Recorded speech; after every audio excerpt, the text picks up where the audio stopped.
पुढे बघ, पुण्याचे जिल्हाधिकारी सुहास दिवसे वादाच्या भोवऱ्यात अडकलेले जिल्हाधिकारी राजकीय प्रभावातून काम करत असून मतमोजणी आधी त्यांची बदली करण्याची मागणी जी आहे ती करण्यात आली आहे। यावरून जोरदार राजकारण आता सुरू झालंय।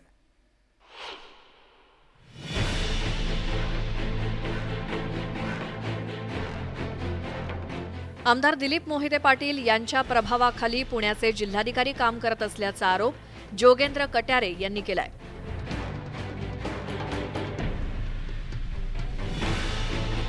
खेडचे प्रांताधिकारी आणि सहाय्यक निवडणूक अधिकारी जोगेंद्र कट्यारे यांनी याबाबत निवडणूक आयोगाकडे तक्रार केली। या तक्रारीत प्रांत अधिकारी जोगेंद्र कट्यारे यांनी जिल्हाधिकारी सुहास दिवसे यांच्यावर अनेक गंभीर आरोप केलेत।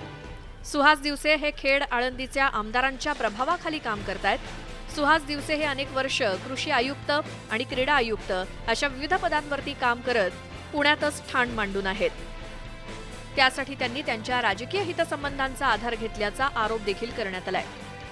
भ्रष्टाचार करायचा आणि तो भ्रष्टाचार लपवण्याकरता वरिष्ठांच्यावर दबाव तंत्र वापरायचं, धमक्या द्यायच्या, मी आत्महत्या करेल, मी अमकं करेल। खरं म्हणजे जर आपलं काम व्यवस्थित असेल तर कुठल्याही अधिकाऱ्याला आत्महत्या करायची गरज भासणार नाही। जर यांची चौकशी झाली आणि चौकशीमध्ये जर त्यांचं कामकाज व्यवस्थित असेल तर यांच्यावर कारवाई व्हायची काही गरजही नाही ना। आज ते ज्या धमक्या देतात याचा अर्थ त्यांनी कुठंतरी ते पाप केलंय।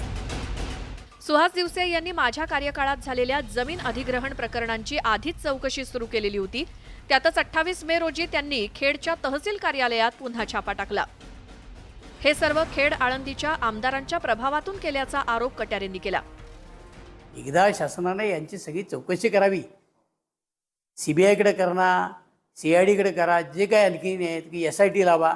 याच्यामध्ये कुणाची नक्की दोष आहे, मी यांना किती पत्र दिली, किती वेळा त्यांच्या ऑफिसमध्ये गेलो, किती वेळा त्यांना फोन केला, हे सगळं त्यांनी सांगावं आणि खरोखर खुलेआम चौकशी व्हावी आणि शासनाने दूध का दूध पाणी का पाणी करावं, एवढीच माझी या निमित्तानं नम्र विनंती राहावी। लोकसभा निवडणुकीचा निकाल अवघ्या 4 दिवसावर आलाय। त्या पार्श्वभूमीवर जोगेंद्र कट्यारे यांच्या आरोपांनंतर निवडणूक आयोग काय कारवाई करणार याकडे जिल्ह्याचं लक्ष लागलंय। Bureau report, news 18 Lokmat.